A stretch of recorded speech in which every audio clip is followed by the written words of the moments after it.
이 아침에 우리에게 주시는 하나님의 말씀은 다니엘서 7장 1절에서 10절까지 말씀입니다. 다니엘서 7장 1절에서 10절까지 말씀.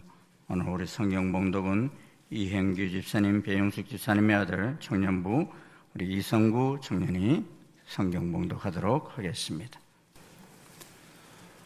바벨론 벳사살 왕 원년에 다니엘이 그의 침상에서 꿈을 꾸며 머릿속으로 환상을 갖고 그 꿈을 기록하며 그 일의 대략을 진술하니라. 다니엘이 진술하여 이르되 내가 밤에 환상을 보았는데 하늘에 내 바람이 큰 바다로 몰려 불더니 큰 짐승 넷이 바다에서 나왔는데 그 모양이 각각 다르더라. 첫째는 사자와 같은데 독수리의 날개가 있더니 내가 보는 중에 그 날개가 뽑혔고 또 땅에서 들려서 사람처럼 두 발로 서게 함을 받았으며 또 사람의 마음을 받았더라. 또 보니 다른 짐승 곧 둘째는 곰과 같은데 그것이 몸 한쪽을 들었고 그 입의 이 사이에는 새 갈빗대가 물렸는데 그것에게 말하는 자들이 있어 이르기를 일어나서 많은 고기를 먹더라 하였더라. 그 후에 내가 또 본즉 다른 짐승 곧 표범과 같은 것이 있는데 그 등에는 새 날개가 넷이 있고 그 짐승에게 또 머리 넷이 있으며 권세를 받았더라. 내가 밤 환상 가운데 그 다음에 본 넷째 짐승은 무섭고 놀라우며 또 매우 강하며 또 새로 된 큰 이가 있어서 먹고 부서뜨리고 그 나머지를 발로 밟았으며 이 짐승은 전에 그 모든 짐승과 다르고 또 10뿔이 있더라. 내가 그 뿔을 유심히 보는 중에 다른 작은 뿔이 그 사이에서 나더니 첫 번째 뿔 중에 셋이 그 앞에서 뿌리까지 뽑혔으며 이 작은 뿔에는 사람의 눈 같은 눈들이 있고 또 입이 있어 큰 말을 하였더라. 내가 보니 왕자가 놓이고 옛적부터 항상 계신 이가 좌장하셨는데 그의 옷은 희기가 눈 같고 그의 머리털은 깨끗한 양의 털 같고 그의 보좌는 불꽃이요 그의 바퀴는 타오르는 불이며 불이 강처럼 흘러 그의 앞에서 나오며 그를 섬기는 자는 천천히요 그 앞에서 모셔선 자는 만만이며 심판은 베푸는데 책들이 펴 놓였더라. 아멘. 우리 연합찬양대 찬양 읽겠습니다. 490장 찬양 1절 2절 부르시고 3절을 함께 찬양하도록 하겠습니다.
3절 우리 같이 부르시겠습니다.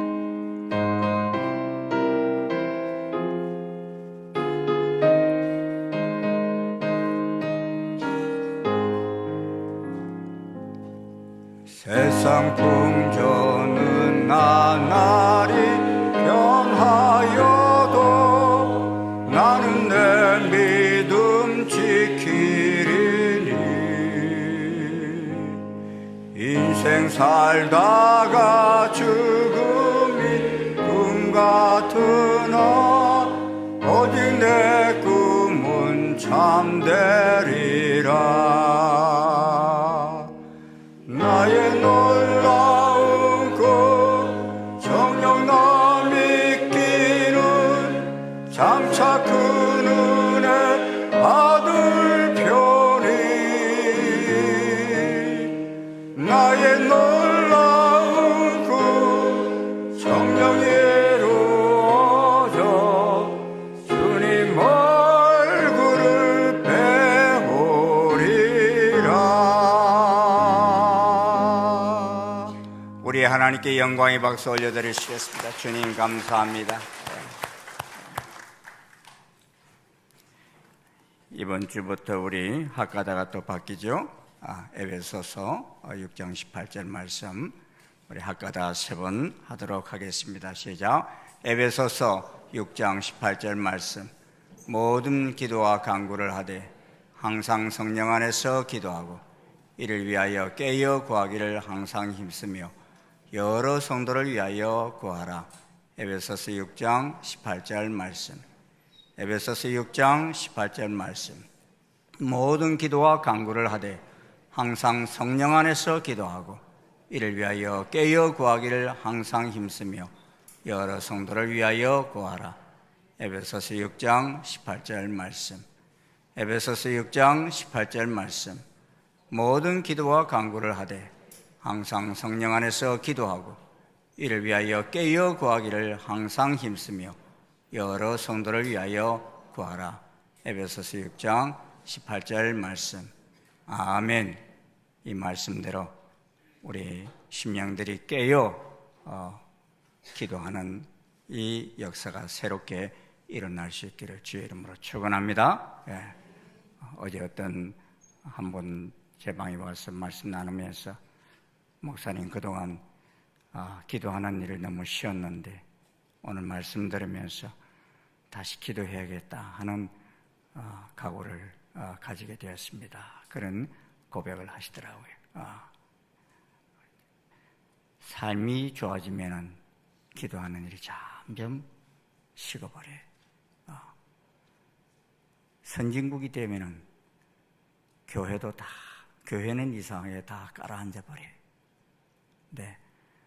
그게 뭐냐? 잘 되게 해주면은 하나님을 점점점 떠난다는 거예요.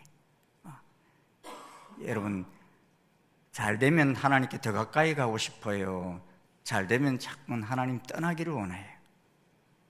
전자입니까? 후자입니까? 여러분? 대답을 안 하시네.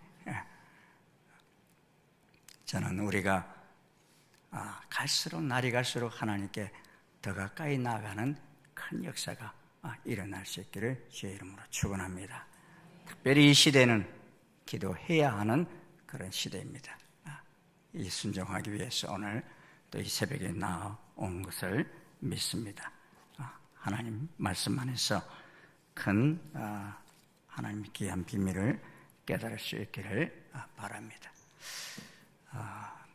저는 그 70년 동안 교회 생활을 하면서 교회 학교 유치부부터 다 다녔잖아요. 사실은 다니면서 다니엘서 설교를 어릴 때도 많이 들었어요. 들었는데 이 다니엘 설교를 통해서 들은 그 설교 여러분도 들으셨죠? 그런데 다니엘 그러면 무슨 사건이 가장 이렇게 기억에 남습니까? 어떤 설교를 그렇게 많이 들으셨어요? 예? 사자굴. 다니엘이 사자굴에 들어간 사건들.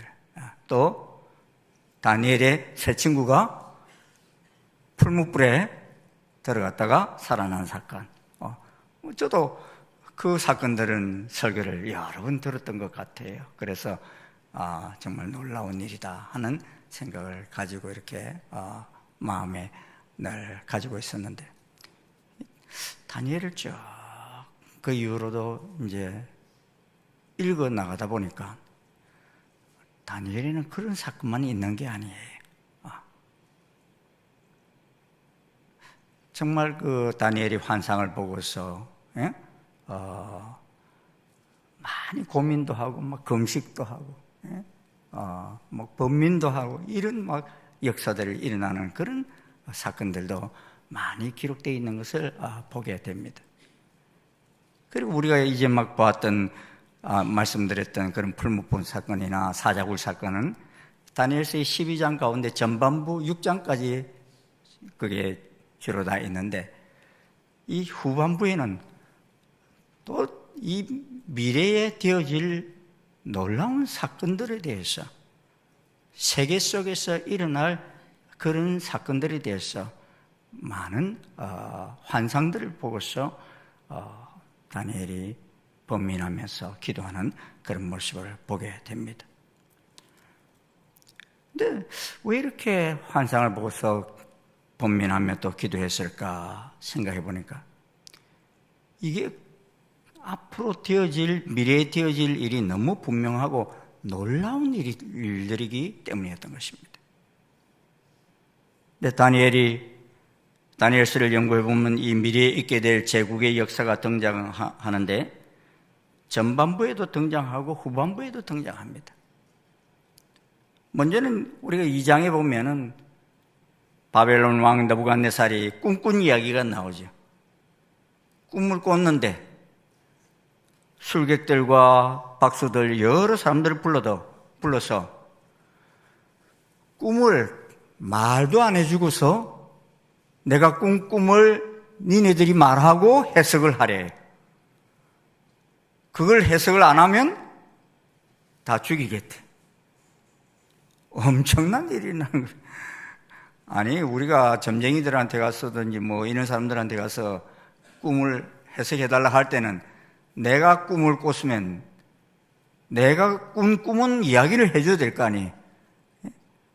그런데 이 느부갓네살은 니네들이 그렇게 똑똑한 사람이고 술객이고 말이야, 박수고 이런데 난 이게 정리가 잘 안 된다. 그러니까 내가 꾼 꿈도 알아내고 해석도 하라. 이렇게까지 말했어요. 다 죽게 생겼어요. 그런 속에서 그 소식을 듣고서 다니엘이 기도하다가 다니엘이 그 꿈과 해석을 하나님께로부터 받습니다. 그리고 다니엘이 가서 그것을 해석해 주지요. 꿈까지 다 이야기해 줍니다. 왕이 한 신상을 보았습니다. 그러죠. 그런데 여러분이 이 신상의 머리 부분은 뭐로 되어 있어요? 금으로 되어 있어요. 그리고 가슴 부분은 두 팔은 은이고, 또 배와 넓적다리는 노시예요. 노시고, 그리고 종아리는 쇠로 되어 있어요. 그리고 맨 마지막에 발 10발가락은 쇠와 진흙으로 구성된 이런 환상을 봅니다. 이게 무엇인가? 라고 했을 때 하나님께서 가르쳐 주신 것은, 머리 부분 이 금으로 된 것은 지금 다니엘이 있는 그 시대 느부갓네살 왕이 통치하고 있는 바벨론 왕국이라는 것이, 제국이라는 거예요. 저게 지금 다 나라예요. 나라. 그리고 두 번째, 은으로 된 이 가슴 두 팔은 바벨론을 여러분 무너뜨린 나라가 어느 나라라고 그랬어요, 어제? 메대와 바사라고 그랬죠. 바사가 바로 페르시아입니다. 지금의 이란 지역에 있는 나라고, 바벨론은 지금 이라크가 있는 그 중심으로 해서 넓은 이런 나라였죠. 그 나라를 상징한다고 말하고, 그리고 노스로 된 그 나라는 헬라 나라라고 했고, 헬라는 이 메데 바사 다음에 오는 나라입니다. 그리고 이 헬라 나라를 또 무너뜨린 나라가 어느 나라인가 하면 우리가 잘 아는 로마입니다. 이게 다 그 같은 지역에서 일어났어요. 지중해 주변을 해서 이란, 이라크 이 지역 쪽에서 일어났어요. 여러분, 바벨론이, 다니엘이 경험한 나라는 어느 나라까지 경험했어요? 다니엘이 경험한 나라는 어느 나라까지 경험했어요? 메데 바사까지 경험했습니다. 예? 그래서 고레스 왕, 예? 바사의 왕 아닙니까? 그리고 그 이후로는 이 나라들이 정말 다시 일어나기는 일어났는데 다니엘은 이미 죽었죠. 다니엘은 죽었지만 보여주는 그 환상은 그대로 다 성취가 되었어요. 성취가 됐는데 마지막 하나가 아직까지도 성취가 됐는지 안 됐는지 우리가 잘 모릅니다.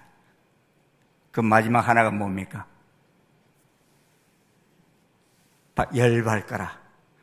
열발가락은 뭐로 되어 있었다고 그랬죠? 철과 진흙으로.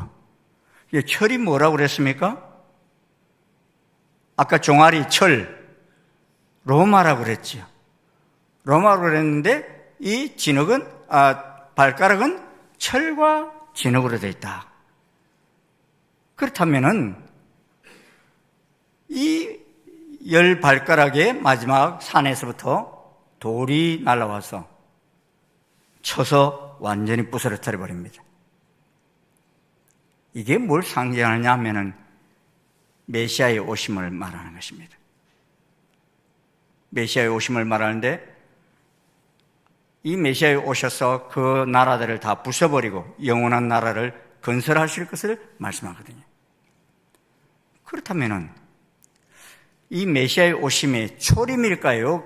재림일까요? 재림이라고 그래요. 왜 재림이겠습니까? 초림은 어느 시대에 일어났습니까, 여러분? 초림은 철로 된 로마 시대에 예수님께서 오셨어요. 이미. 그렇죠? 그러니까 이건 주님의 재림의 사건이구나 하는 것을 우리가 알 수 있는데 그 나라가 어떤 나라가 구성될 것인가 하는 것에 대해서 보면은 로마와 연관이 있는 나라다 하는 것을 우리가 알 수 있어요.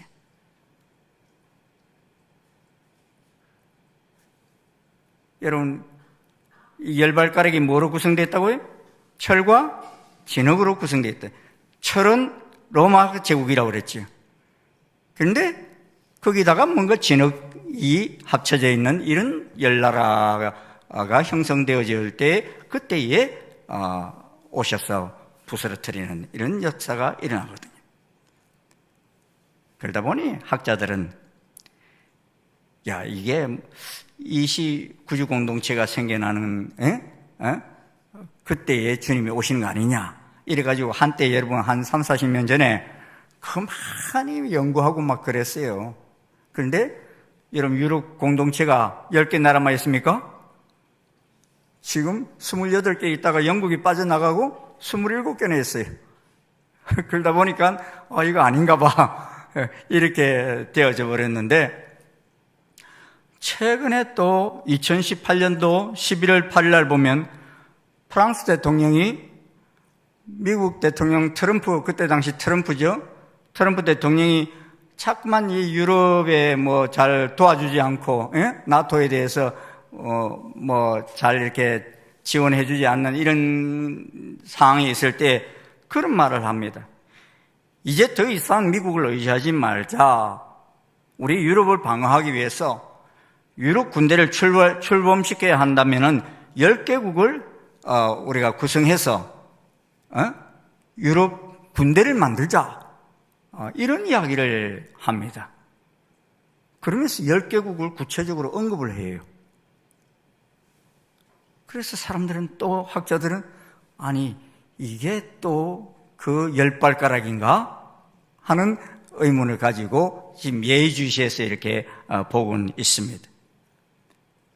그리 많은 학자들이 10개의 발가락에 해당되는 나라가 어느 나라일까 궁금하게 이렇게 지켜보고 있는데, 그런데 이런 10개 나라에 대한 환상이 이번에는 7장에서 다니엘이 직접 또 꿈을 꿉니다. 다니엘이 밤에 환상을 보았는데 하늘에 네 바람이 큰 바다로 몰려 불었습니다. 그리고 큰 짐승 넷이 바다에서 나왔는데 그 모양이 각각 달랐어요. 여러분, 짐승이 바다에서 나왔다 하는 것은 무슨 말이냐면 세상에 등장했다 이 말입니다. 그리고 다니엘은 하나님께서 자정하고 계신 곁에 모셔 선자 중에 하나에게, 천사 같은 분들이겠죠, 그죠? 그런 분들에게 이게 무슨 꿈이냐 하고 그 진상을 묻습니다. 그때 하나님 곁에 모셔 선자 중에 하나가 그 일의 해석을 알려줍니다. 7장 17절입니다. 같이 한번 읽어볼까요? 시작. 그 내 큰 짐승은 세상에 일어날 내 왕이니라. 여러분, 해석까지 다 해주셨어요. 그러니까 우리가 고민할 게 있어요, 없어요? 할 것도 없어요. 큰 짐승은 세상에 일어날 내 왕이래요. 그리고서는 지극히 높으신 이의 성도들이 나라를 얻으리니 그 누림이 영원하고 영원하고 영원하리라. 이게 뭐예요? 영원한 천년왕국이 건설되어지면서 영원한 나라가 만들어질 것을 말씀하고 있어요. 그러니까 이 2장에서 본 것처럼 이 모든 짐승들은 영원한 나라 건설을 위해서 예수님께서 재림하시기 전에 있게 될 세상 나라의 왕들인 것을 알 수 있습니다. 그런데 이 큰 네 짐승의 특징이 있어요. 그게 무엇입니까? 2장과 비교해서 해석하는 학자들의 견해가 이렇습니다. 첫째는 뭐가 같다고 그랬냐면 사자와 같아 그랬어요. 첫째는 사자와 같다. 그런데 이 사자가 특이한 게 독수리 날개가 있대. 예? 사자에. 예? 이게 여러분, 사자는 강하지 않습니까? 그죠? 강한데 독수리 날개가 있다. 독수리 특징이 뭡니까? 또 상당히 강하면서도 빠르지 않습니까? 예? 하늘을 나니까 빠르게 날아갑니다. 그런데 이 독수리 날개 달린 사자가 어느 나라냐 하는 거예요. 이렇게 비교해 보면요, 바벨론 왕국, 지금 그 바벨론 왕국을 말하고 있는 것을 보게 됩니다. 어제 제가 그런 말씀을 드렸죠. 바벨론, 메데바사, 헬라, 로마 있는데 이 나라들이 다 몇백 년씩 통치를 해요. 그런데 100년을 못 넘긴 나라가 하나 있는데 그 나라가 어딘 줄 아십니까? 바벨론이에요. 어떤 학자들은 73년이라고 그러고 어떤 학자들은 87년이라고 그러고 하여튼 100년을 못 넘겼어요. 그게 뭐냐? 오래 가지 못했다는 거예요. 강하기는 상당히 강했어요. 그래서 이집트까지 다 점령하고 이랬는데 사자처럼 이렇게 강했는데 그건 또 빠르게 퍼져나갔지만은 그 바벨론 왕국이 오래가지 못하고 날개가 뽑히듯이 금방 이렇게 가라앉아버린 나라가 되었다는 것이죠. 두 번째는 새 갈빗대를 물고 있는 곰 그림이 보여주셨어요. 이게 무슨 나라냐? 메데와 페르시아예요. 페르시아는 이 바벨론만 정복한 것이 아닙니다. 세계 역사를 보면 페르시아는 이 바벨론과 거의 맞먹는 리디아, 지금의 터키지요. 이 터키를 주전 547년에 점령했고 또 이집트도 주전 525년에 정복을 했습니다. 그러니까 이 세 나라가 세 갈빗대인 것을 알 수 있어요. 바벨론, 리디아, 그리고 이집트. 이 세 나라를 점령한 것을 보여줍니다. 셋째는 날개 넷에 머리 내신 표범이, 여러분 또 이 그림을 상상하면은 이게 다 풀어집니다. 날개가 몇 개? 4개? 머리가 4개라고 그랬어요. 이게 어느 나라냐면 우리가 앞에 2장에서 본 나라대로 차례대로 본다면 어느 나라예요? 헬라 나라인 것을 보게 됩니다. 헬라 나라인데 왜 날개가 내시고 머리가 내시냐? 여러분, 헬라는 바벨론이 점령한 것보다 더 많은 땅을 점령했을까요? 작은 땅을 점령했을까요? 바벨론이 점령한 것보다 더 넓은 땅을 점령했어요. 여기 헬라에서 유명한 사람이 등장하죠. 알렉산더 대왕.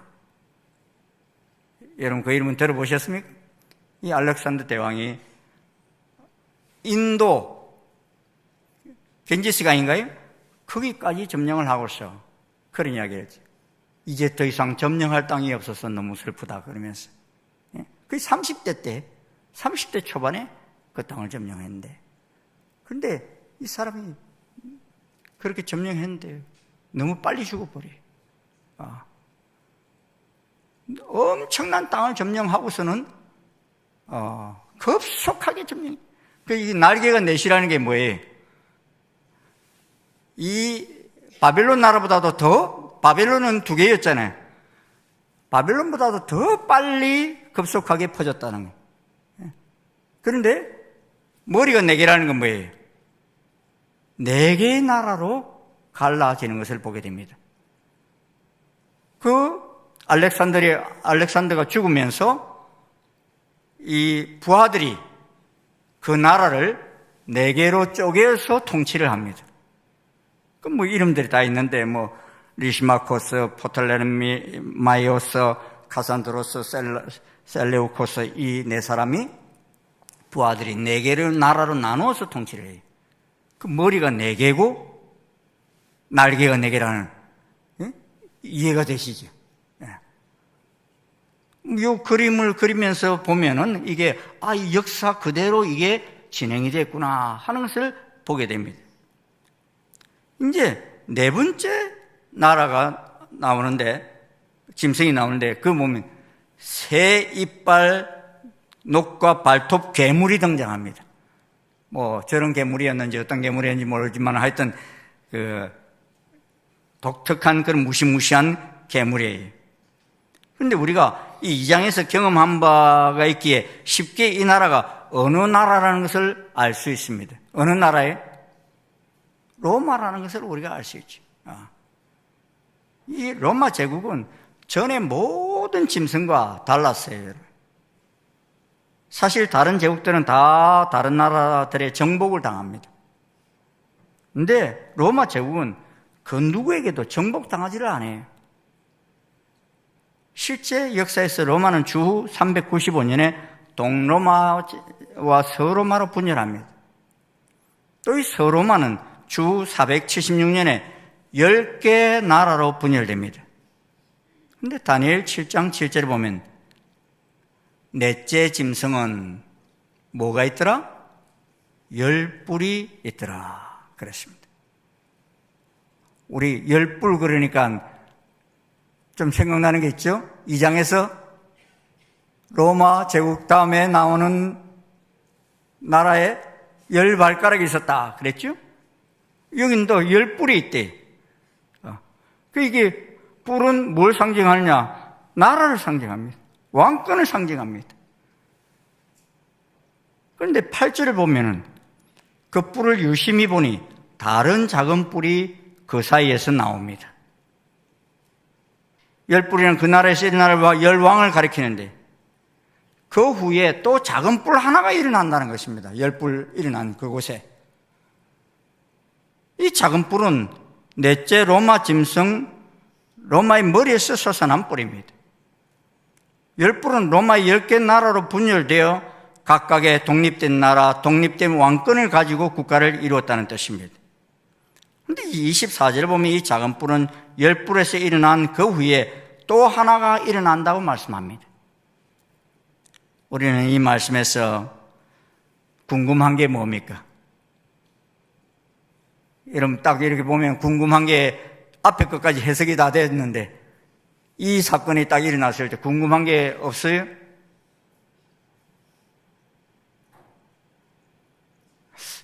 아무 말씀이 없으시네.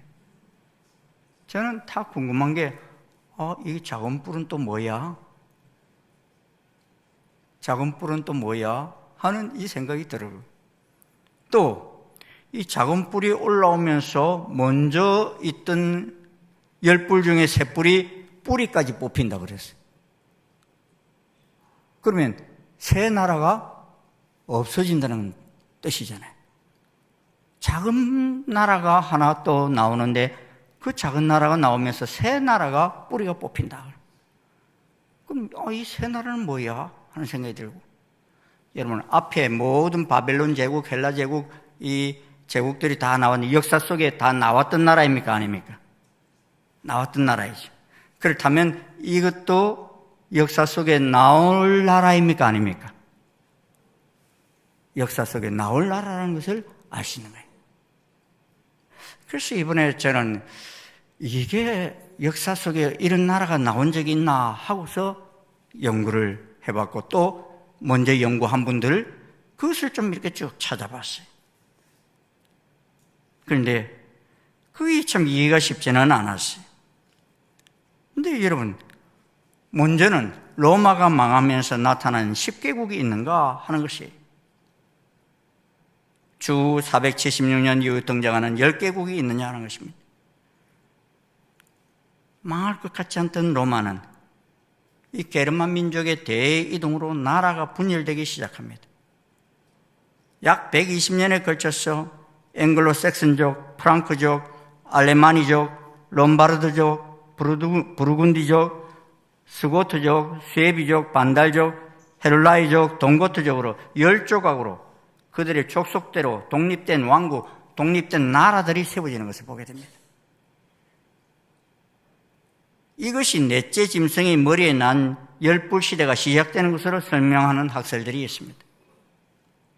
그래서 저는 그 10나라 가운데 그러면은 없어진 나라가 있느냐 하는 것이 또 궁금해서 없어진 새 나라가 있는지를 찾아봤어요.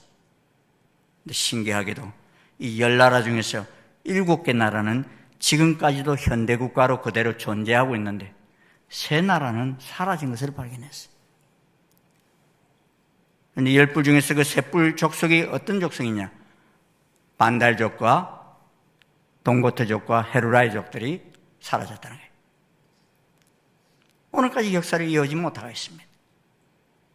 이유가 뭐냐? 누가 이 새 나라를 멸망시켰다고 그랬죠? 이 새 나라의 뿔을 완전히 뽑아버렸다고 그랬잖아요. 누가 나왔을 때? 작은 뿔이 하나 나왔을 때 그 작은 뿔이 이 새 뿔을 다 뽑아버렸다고 그랬잖아요. 그래서 저는 이 새 나라를 멸망시킨 나라가 누구냐 하는 것을 또 이렇게 연구하기 시작했어요. 근데 그 새 나라를 멸망시킨 한 나라가 있더라고요. 이긴 여러분 인터넷에 들어가서 탁 치면요, 세계에서 제일 작은 나라 하고 딱 때리면은 나오는 나라가 있어요. 그게 무슨 나라인 줄 아십니까? 예? 세계에서 제일 작은 나라. 로마 바티칸 왕국 이렇게 나와요. 때려보십시오. 로마 바티칸이 여러분 나라일까요? 아닐까요? 나라로 되어 있습니다. 150개국의 대사를 파견했어요. 그런데 그러면 이 로마 바티칸 왕국이 이 새 나라를 어떻게 멸망시켰나? 그 역사를 제가 좀 살펴봤어요. 예수님의 부활승천 후 복음은 땅끝까지 퍼져나갑니다. 이방인 사도로 부르심을 받은 바울의 헌신으로 유럽 곳곳에 교회가 세워지고 복음이 전파됩니다. 그런데 자유롭게 복음 전파되는 것도 잠시 로마 정부가 기독교 박해를 합니다. 로마의 기독교 박해는 주 64년 네로 황제로부터 주 313년 콘스탄틴 대제 황제 때까지 계속 10명의 황제가 나타나면서 핍박을 해요. 근데 이걸 아무리 핍박을 해도 기독교가 줄어들었어요? 사라졌어요? 계속 부흥했어요? 핍박하면 할수록 나라는 더, 기독교는 더 부흥하거든요. 이게 여러분 요새 이란이 지금 그러고 있어요. 여러분, 이란은 기독교 엄청나게 박해하거든요. 그런데 지금 계속 이란의 기독교가 지금 부흥하고 있어요. 놀라운 일이 환상 가운데 하나님께서, 예수님께서 나타나셔서 만나주시고 하는 이런 역사가 있는데, 이런 역사가 이 로마 통치 시대에도 그랬던 거예요. 아무리 박해를 해도 기독교가 계속 성장하니까 콘스탄티누스 황제가 이래가는 안 되겠다 해가지고 거꾸로 어떻게 하냐, 기독교를 국교화시켜버립니다. 기독교를 국교화시켜버리니까 이 사단의 전략입니다, 어찌 보면. 그럼 밀라노 칙령을 발표해버리죠. 그럼 기독교는 새로운 국면을 맞이하게 됩니다. 핍박을 받다가 이제는 막 황제로부터 전폭적인 지원을 받습니다. 교회에 몰수된 재산과 토지를 다 반환합니다. 사제들이 정부 고위직에 등용됩니다. 교회 사제들이 세금을 면제해 줍니다. 군역들을 면제해 줍니다. 갑자기 황제가 기독교에 전폭적인 지지를 보내자 이교도들이 또 교회로 쓰나미처럼 몰려듭니다. 그런데 여기서부터 문제가 시작됩니다. 황제의 특혜를 누리기 위해서 교회로 몰려온 이 이교도들은 당시 다 이 태양신들을 숭배하고 있던 그런 사람들입니다. 그런데 갑자기 교회로 들어온 이 새신자 대부분들이 태양신 숭배자들이었어요. 그리고 예수님을 믿고 개종한 것이 아니라 태양신을 숭배하면서 황제에게 눈도장을 찍기 위해서 교회로 몰려온 것입니다. 그러면서 교회는 힘 있는 사람들과 돈이 모이고 교회가 그전에는 한 번도 누려보지 못한 힘과 권력을 갖게 됩니다. 그러다가 주 330년 콘스탄티누스 황제가 이 로마 제국의 수도를 로마에서 2224km 떨어져 있는 비잔티움, 지금의 이스탄불이죠. 이 비잔티움으로 수도를 옮겨버립니다. 그리고 로마에서 가장 힘 있는 황제가 로마를 떠나게 되자 자연스럽게 로마에서 가장 힘 있는 권력 있는 사람이 누가 되는가 하면은 로마 교회의 이 목회자가 가장 힘있고 영향력이 있는 사람이 되는 거예요. 그러면서 로마 교회가 종교적인 힘과 세속적인 힘이 함께 건모지게 됩니다. 시간이 흘러 주 395년 로마는 동서로 분열하게 되며 망해가는데 그 안에 있는 로마 교회는 점점점 힘을 키워나가고 있었던 것입니다. 나라가 두둥강이 나고 얼마 지나지 않아 주 476년 로마는 10개의 부족국가로 나눠지면서 완전히 사라져버립니다. 그때 황제라는 절대 권력의 자리를 로마 가톨릭 교회가 어부지리로 얻게 됩니다.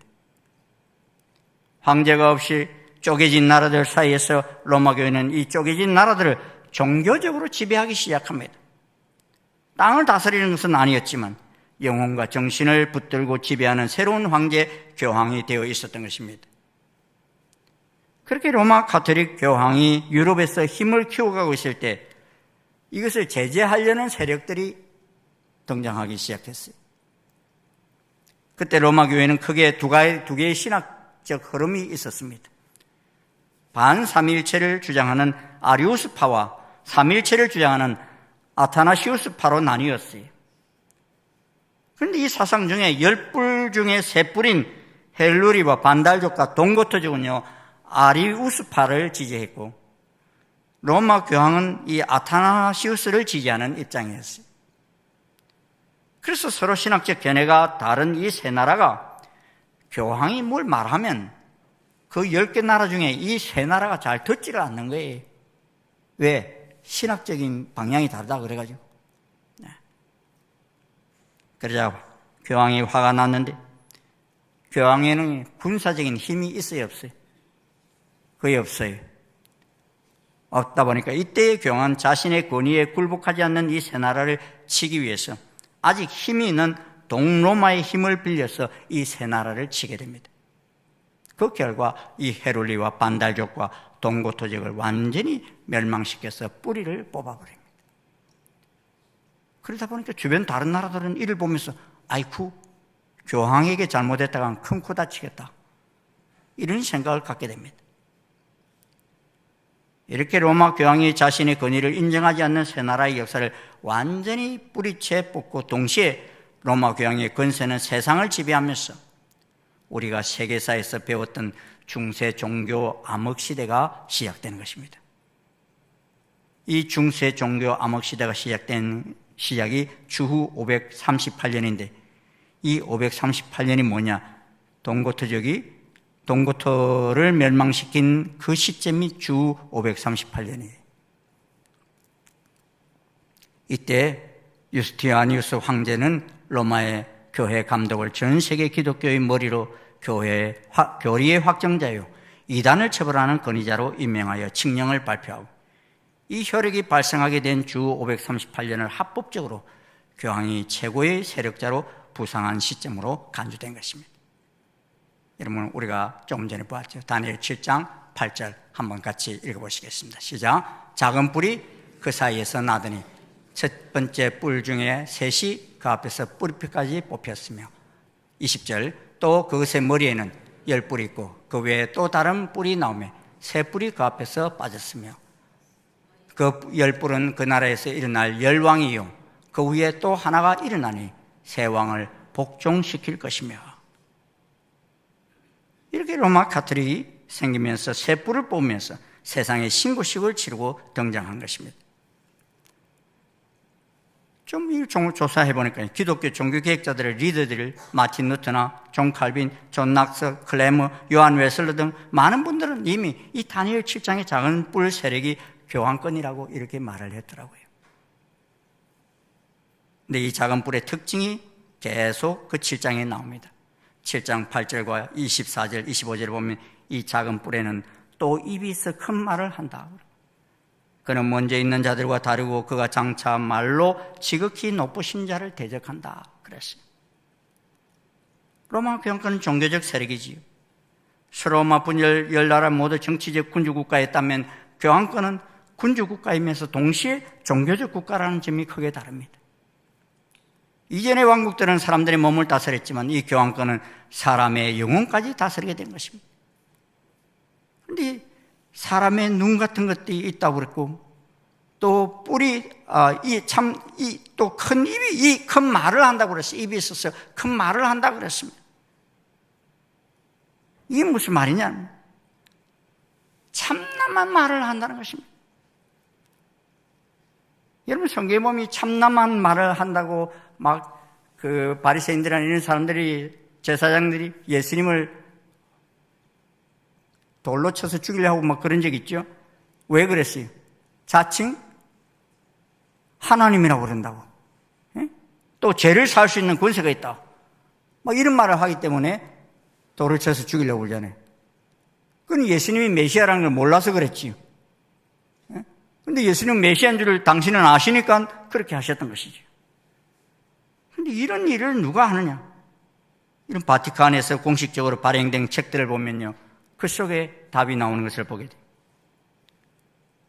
교황이 한 말 다 제가 말하지 못하는데, 교황이 행한 바는 무엇이든지 하나님의 입으로부터 발행인 것처럼 여김을 받는다. 그러고 우리 교황들은 이 땅에서 전능하신 하나님의 자리를 차지하고 있다. 교황은 하나님인 동시에 하나님의 대리자이시다. 교황은 지상의 하나님이시며 최고의 권세를 가지고 계시다. 이게 다 바티칸 쪽에서 나온 말입니다, 여러분. 하나님이래, 지상의 하나님이래. 이 큰 말, 참남된 말을 하고 있는 것을 교황권의 공식 출판물에 찾아볼 수 있습니다. 그리고 이 바티칸 교황청 외에는 이 세상의 어떤 나라도 교회 자체가 국가로서 군림하는 형태는 없습니다. 또 하나는 특징은 이 작은 뿔은 성도들을 핍박하는 세력이라고 그랬어요. 7장 21절 25를 보면 내가 본즉 이 작은 뿔들이 성도들을 더불어 싸워 그들에게 이겼더니 지극히 높으신 이의 성도를 괴롭힐 것이며 그랬습니다. 여러분, 교황권이 1260년 동안 중세기에서 주어지면서 얼마나 많은 백성들이 핍박해서 죽었는지 우리는 모르죠. 이 동쪽에 있다 보니까 몰라요. 유럽에 있었더라면 이것을 아는데, 예? 교황이 여러분 10년 전인가 그 사죄 선언을 했어요.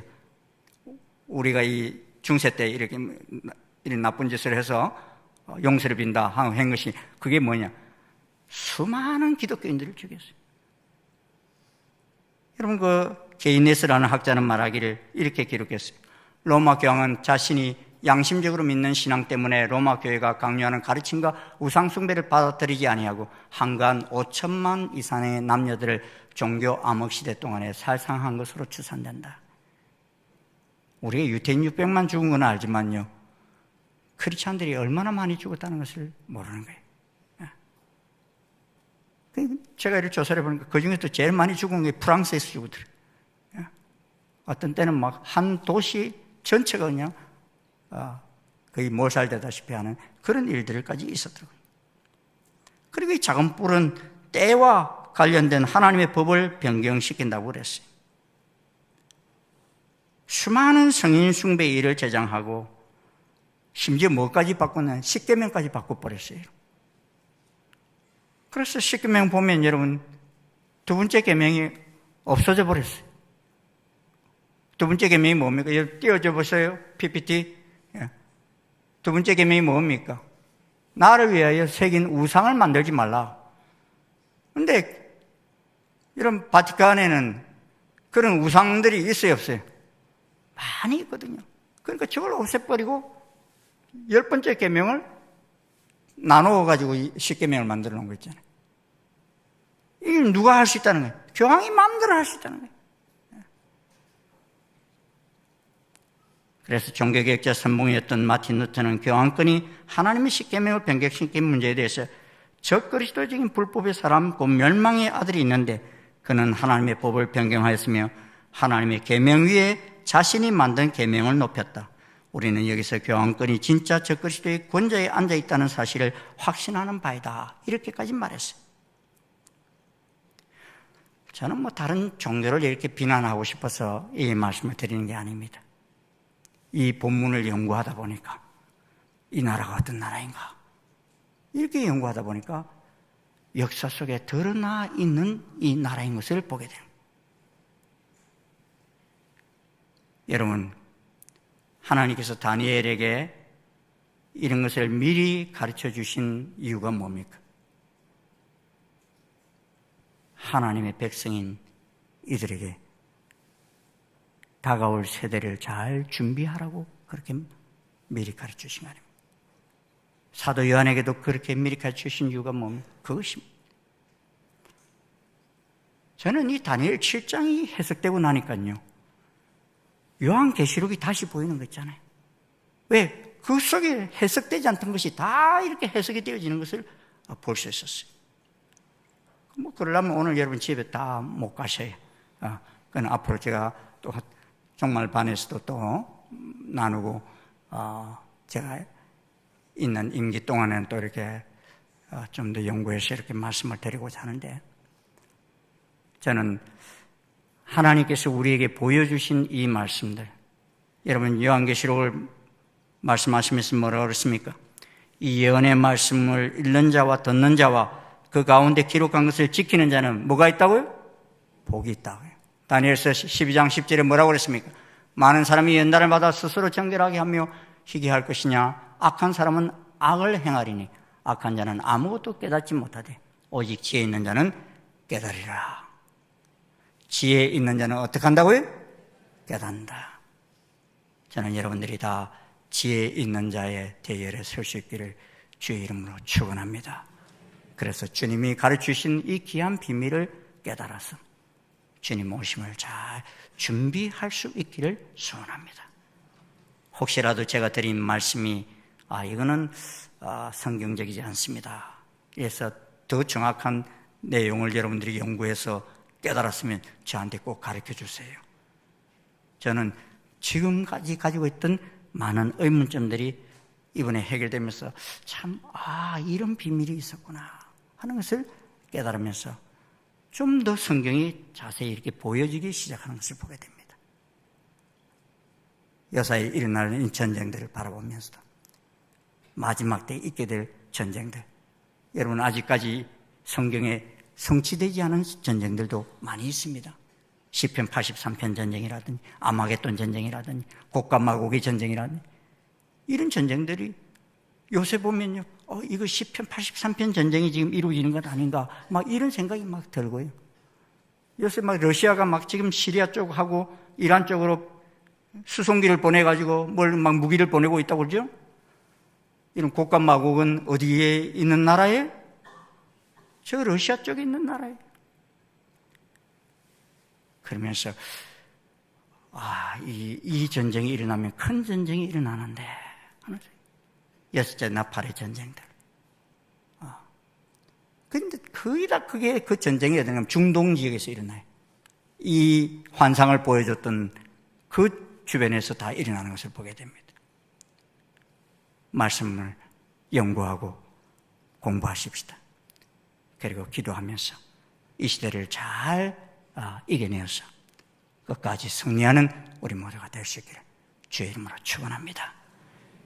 우리 함께 좀 기도할 때 함께 좀 우리 자신들에게 좀 다시 깨어날 수 있도록 주님께서 누누이 말씀하시죠. 깨어라 일어나라 말씀하시면서 이 시대를 분별하라고 말씀하십니다. 정말 세례 요한이나 이런 분들은 예수님의 초림을 맞이했던 사람이라면 우리는 뭐 초림을 맞이할 기회는 없습니다. 그러나 주님의 재림을 맞이할 수 있는 그런 세대는 될 수 있다 하는 생각이 듭니다. 여러분, 오늘 이 세상들이 온통 바벨 문화를 만들어가고 있고 하나님의 법을 대적하는 이 세상을 만들어가고 있어요. 이런 속에서 주님 우리에게 깨어나라고 말씀합니다. 내가 올 날이 가깝다고 말씀합니다. 그 주님의 음성을 들으면서 우리가 다시 한번 신앙의 옷깃을 여미고 주님께 더 깊은 기도 자리로 나아갈 수 있도록 기도하십시다. 여러분, 우리 나라를 위해서 기도하십시다. 마지막 때 우리 나라가 하나님 앞에 쓰임받는 나라가 될 수 있게, 하나님을 대적하는 나라가 아니라, 여기 보십시오. 쭉 보면 이렇게 나라를 하나님 대적하는 나라들이 있고 하나님 앞에 쓰임받는 나라들이 있잖아요. 저는 우리나라가 하나님 앞에 쓰임받는 나라가 되기를 기도하기를 소원합니다. 근데 사실 정치 상황을 보면 도저히 이게 뭔가 될 것 같은 나라가 아니에요.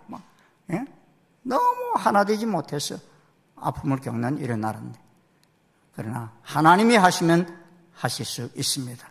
아멘. 여러분, 기도로 세워진 나라입니다. 이 대한민국이. 세계에서 유일하게 이스라엘과 이 대한민국이 기도로 세워진 나라예요, 여러분. 이 나라 하나님 앞에 마지막 때 쓰임받는 나라가 되게 해주시고, 정말 지도자들과 우리 또 기독교의 모든 목회자들, 지도자들까지도 정말 바벨의 문화를 따라가는 것이 아니라 하나님 기뻐하시는 이 문화를 잘 일구가는 나라 되게 해달라고 기도하시고, 여러분, 이제 북한은 지금 심상치가 않습니다. 수해로 인해서 막 5천 명이 죽고 막 이러면서 김정은이도 상당히 지금 불안해하고 떨고 있는 이런 모습들을 봅니다.